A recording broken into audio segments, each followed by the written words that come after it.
Doctor Bhimrao Ambedkar ji की जयंती 14 तारीख को है और लगातार भारतीय जनता पार्टी का अनुसूचित जाति मोर्चा बाबा साहब की अंबेडकर जयंती को मनाता था, लेकिन अब की बार हमारी भारतीय जनता पार्टी ने निर्णय लिया है कि पूरी भारतीय जनता पार्टी बाबा साहब अम्बेडकर जी की जयंती मनाएगी और इस जयंती में 13 तारीख को शाम को 6 बजे बाबा साहब की प्रतिमाओं की स्वच्छता और उसके बाद दीपोत्सव।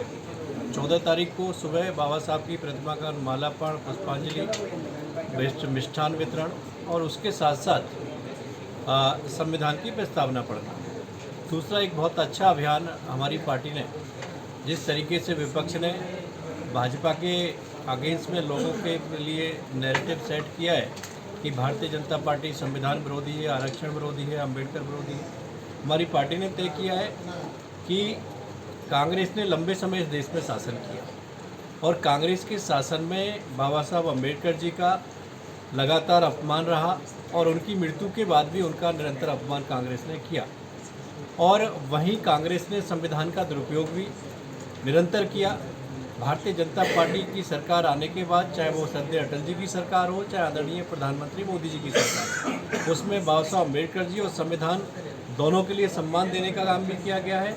और संविधान का, अगर संविधान में बदलाव किया तो वो देश के गरीबों, महिलाओं, युवाओं के हित में किया गया।